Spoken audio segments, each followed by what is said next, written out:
Tras la baja en las predicciones de intensidad del fenómeno del Niño, que tiende a ser débil o tenderá a ser débil en este verano, luego de la alarma de que podía ser de consideración, las estimaciones de crecimiento económico nos colocan en alrededor del 2% como pronóstico para este 2024.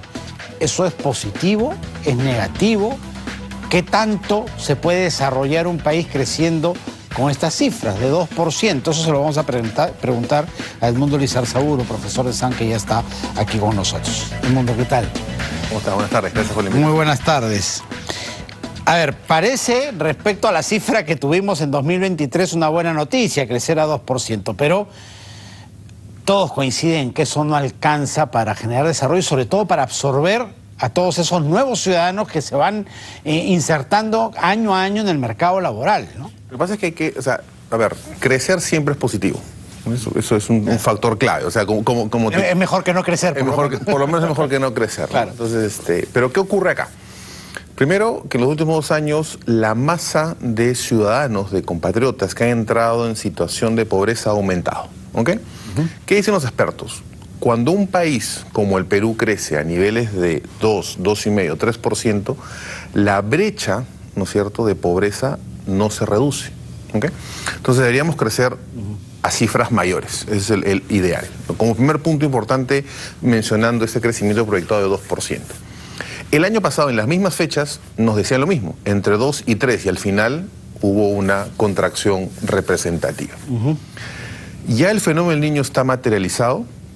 En algún momento se habló de que podía ser de gran intensidad y ahora está entre moderado y leve. ¿Okay? Pero eso es un ciclo totalmente volátil. Mañana un par de nubes se juntan, un efecto climático no previsto, no controlado se da y el impacto podría ser mayor. Como Yaku, por ejemplo. Como el Yaku, que decían que venía de una manera y al final impactó muchísimo. Entonces, ¿qué es lo que hay que hacer ahora? Yo creo que el componente importante es si realmente está materializado, porque ahorita la presidenta de Salud mencionó que es moderado, no leve, ¿no? Entonces, primero definir con claridad en qué nivel estamos, moderado o leve, punto importante, ¿no es cierto? Y el otro punto es hacer que la percepción de la población empiece a entrar en zona positiva, no solamente el empresariado, sino de la población, y empezar a enfocarnos en los ejes que van a hacer que se sustente el crecimiento, temas de seguridad, temas educativos, temas de salud, y es lo que es fundamental, los temas de infraestructura. Qué bueno que ha inaugurado un puente, qué bueno que hay 12 puentes más en esa región, pero lo que debería haber es un proyecto, ¿no es cierto?, un plan de adecuación de infraestructura mucho más robusto que permita reactivar esta inversión pública que, sumado a al potencial cambio de percepción, todo el empresariado va a empezar a volver a apostar y poder empezar a tener este crecimiento de niveles de 3, 4, de 5 que necesitamos para que el Perú pueda salir de la situación en la cual estamos ahorita, ¿no? O sea, finalmente no termina siendo una buena noticia si es que no dicen que vamos a crecer de 4 para arriba. A ver, en realidad, frente al año anterior sí es una buena noticia, pero hay que ser, de alguna manera, claros con la información. De muy malo a malo es una buena noticia. O sea, en realidad hemos pasado a regular. O sea, el 2 es un regular, ¿no es cierto? Es como pasar el curso con 13, ¿no? O sea, realmente no podemos decir que se sabe o no se sabe, ¿no es cierto? Claro, no es un 16. Es una predicción, ¿no? Es una predicción, porque además la van a ir ajustando cada trimestre, ¿no? Yo creo que la entidad que hizo la proyección ha sido muy cauta, porque ya el año pasado hablaban de crecimiento y al final en realidad fue menos 3.5. O sea, las cifras oficiales fueron muy optimistas. 3 de proyectado y medio de caída, en realidad se equivocaron en 3,5, que eso ya es más que un error estadístico, ¿no?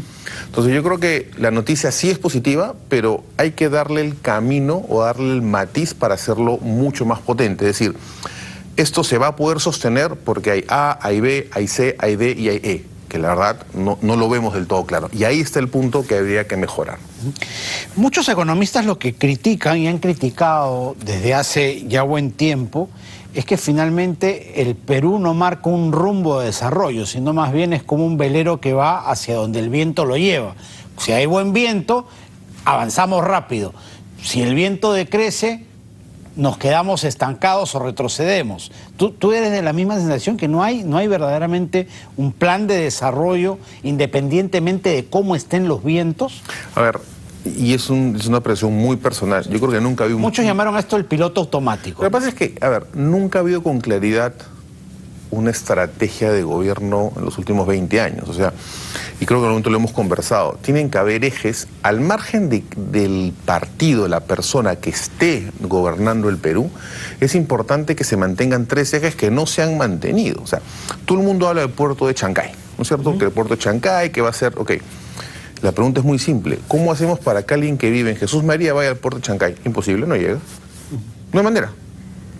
Salir de Lima es casi imposible por la zona norte. Entonces, en realidad, lo que tenemos que ver para dejar de hablar de piloto automático y realmente tener un crecimiento que el Perú se merece y los peruanos realmente estamos buscando, es que existan obras que permiten generar clúster de interconexión. Hoy en día, lamentablemente, por la falta de infraestructura, el Perú parecen regiones separadas, ¿no es cierto?, que buscan interconectarse, pero no hay un articulador adecuado. Entonces, es un punto fundamental.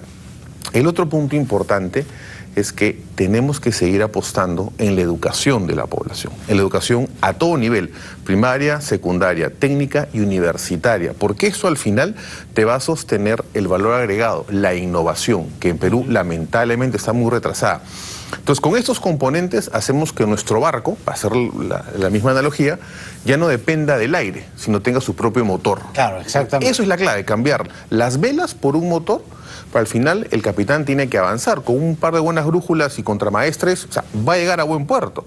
Pero el tema, como tú bien dices, es que estamos surcando el mar, ¿no es cierto?, sobre la base del viento. Y eso creo que es un tema que ya tenemos que cortarlo de raíz y de cajón.